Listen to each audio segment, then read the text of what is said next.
Speak now on the life and time of Aziz Pahad, who passed away yesterday, the former Deputy Minister of Foreign Affairs. We speak now to former Minister of Intelligence, Mr. Ronnie Kasrils, on his life. And I guess, Mr. Kasrils, thank you very much for joining us this afternoon. Your first memory of when you met Mr. Pahad? Well, that was in London. In 1965, he'd arrived there with Brother Aziz. They had to take a one-way visa out of South Africa, basically pushed out by the National Party, apartheid government. They were restricted, banned, and so on. I'd come from Tanzania and met him then. A very engaging comrade, endearing in fact, highly popular. The moment you met Aziz Pahad, you took to him. He was such a gentle, warm person. So everybody wanted to know him, and he became very popular in London, in ANC circles and with the anti-apartheid movement. I'd heard about him, but never met him in South Africa. So I was from Durban in the underground there with MK. When I was in Dar es Salaam on my way out, Mosi Mula and Abdullah Jasset were amazed that I didn't know Aziz. I'd met them there for myself for the first time. And it was because he was such an engaging, involved person who knew everybody the length and breadth of South Africa. So I formed the impression that this guy Aziz must be quite a character, devoted to the struggle for sure, but more than that, like very popular. And this is what I discovered when I met him in London. We worked very closely together whilst in exile there for some time, before I went to Africa and was deployed there, while he remained on and was very busy with anti-apartheid movement, ANC's international activity, Communist Party of South Africa as well. We shouldn't forget that.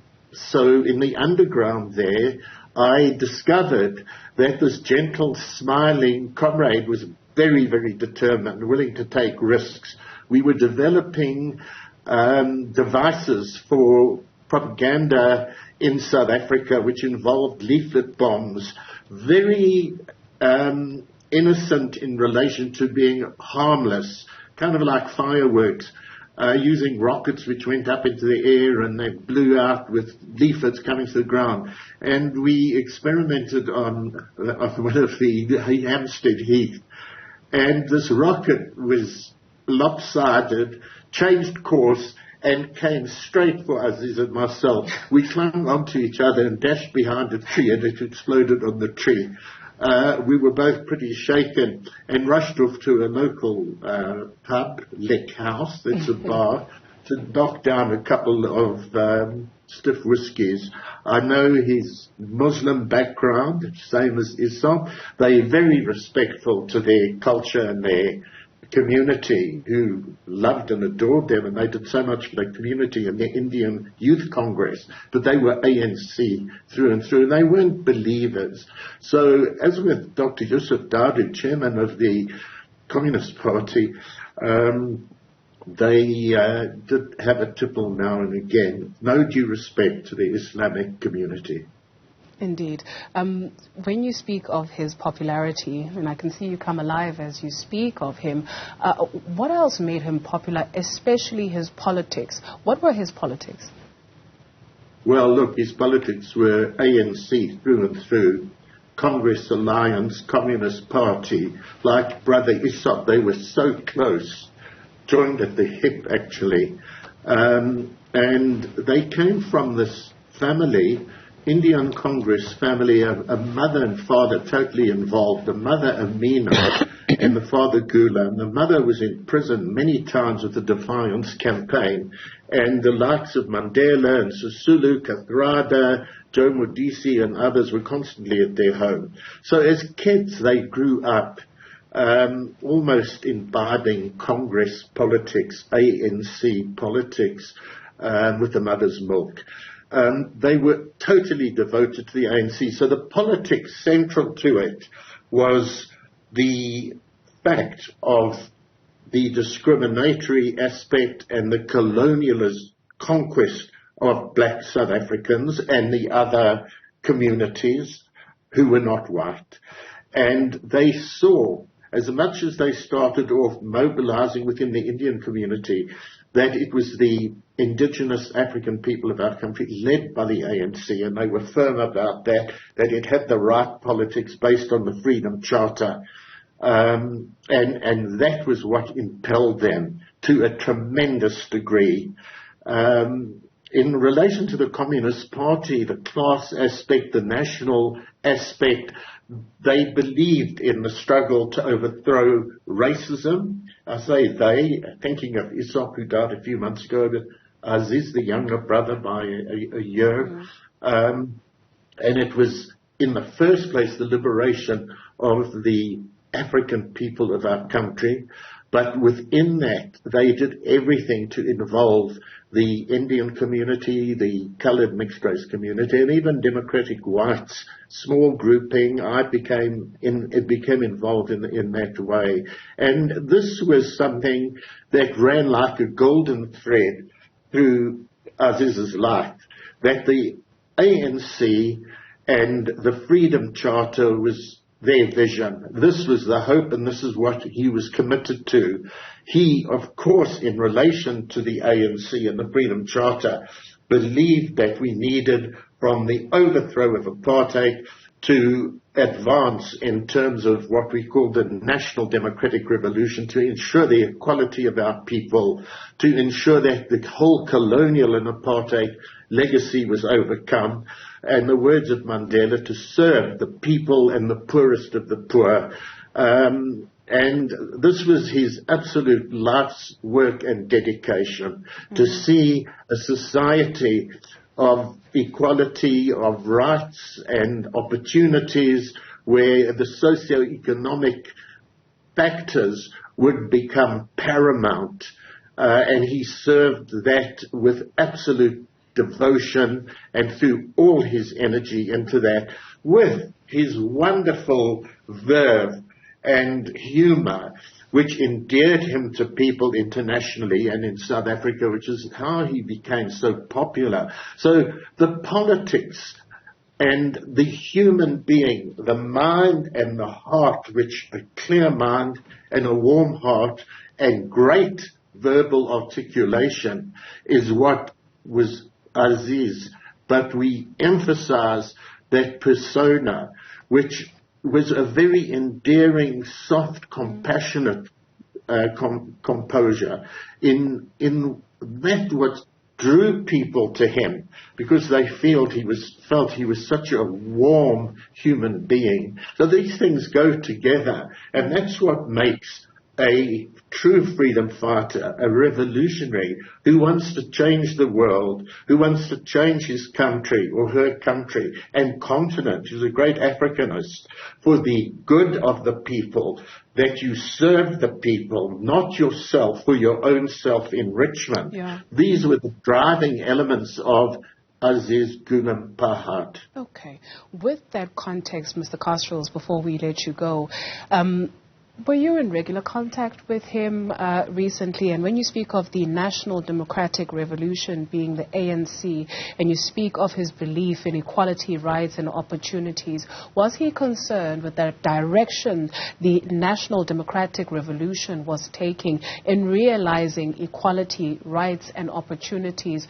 which in 2023 aren't all the way there in South Africa? Absolutely. He never let up on this. Like a lot of those stalwarts, many of whom are the veterans today, his brother as well, he never let up. He was extremely close to President Thabo Mbeki. And if you really want to understand Aziz, but Aziz in this case now, what you hear from Mbeki about the need to ensure that the qualities and the principles, the integrity of the ANC is connected, and it is carried through, connected by the generation of ANC leadership today and its National Executive Committee, its branches, etc. This was Aziz the struggle doesn't come to a halt. It has its ups, it has its downs. He saw that we were in a period where leaders of the ANC accept this today, that things have gone really wrong, that the corruption had crept in, and almost as dominates rather than crept in, especially from the Zuma years, and he'd been close to Zuma. But it's not just the Zuma years, it's the economic policy, the economic system. You see, the man was a communist and a Marxist. He didn't remain in the Communist Party, as we know, along with Mbeki and others. They didn't after 1990 for good reason. I mean, not everybody could then serve the Communist Party. And he was devoted to the ANC and in international diplomacy for sure, but within the party itself. And he was not happy, as many have been, in terms of the way the ANC was going. Now, people can say corruption. There are all sorts of people who can say it's corruption, corruption, corruption. But he had a Marxist analysis, and it was based on your economic system. And he could see that with the move towards privatization, the neoliberal economic free market system that's been imposed by the Washington Consensus, the driving force being the capitalist countries of the United States and the corporates and Europe, Britain, etc., that this disturbed him, and he could see that if as a country we were going to get out of this downward decline, that it wasn't just to find your moral high ground, which is vital. And this is a man of integrity. There's never been a whisper about any scandal in that terms about Aziz Pahad, that you have to get a grip of the control of the economic system. And if it's in capitalist acquisitive hands for greed and for a few, then you're going to go wrong as a party. So he was very acute-minded in this respect. So I'm not putting words into the mouth of a person who's passed on. You can't do that. But it's knowing him and our discussions and what we worked on together that I can say to people, well, this is what drove him. This is what imbued him. There was a difference between Brother Isop and Aziz. They both had that same analysis, but Brother Isop just said, well, the ANC is the golden ANC, and, the ANC will come through. Aziz was a little bit more circumspect. He didn't go on just glorifying, and I'm not putting Isop down. They were so close together, and we had our huge debates, to be sure. He might be a soft, easygoing guy, Aziz, on appearance, but not when it came to real analysis about the fundamentals of society. So if people want to understand his legacy and what is required, of course there's a question of doing things, of being involved with the movement, of seeing that it's the liberation movement, the National Democratic Revolution, the Communist Party, the ANC, believe in or see it as a vision. But that you have to ensure that within the organization, people come to understand what is prima, what is number one. Indeed. And Aziz would be saying it is a very delightful, easygoing way to fellow comrades, that we've got to turn this economy around. And in that sense, don't shirk the word socialism. Don't put aside, as some of them do, that Marxism is from the past. He was very keen in his analysis, a very bright-minded person, a great intellect. Mr. Kasrils, thank you very much for sharing with us this afternoon. He's the former... I just put your announcement right. I think they said that the funeral's this afternoon. It's Saturday morning at 10 a.m. Okay. A state funeral. Okay. Thank you. Thank you very much. Thank you, sir. Thank you for your time this afternoon. Pleasure.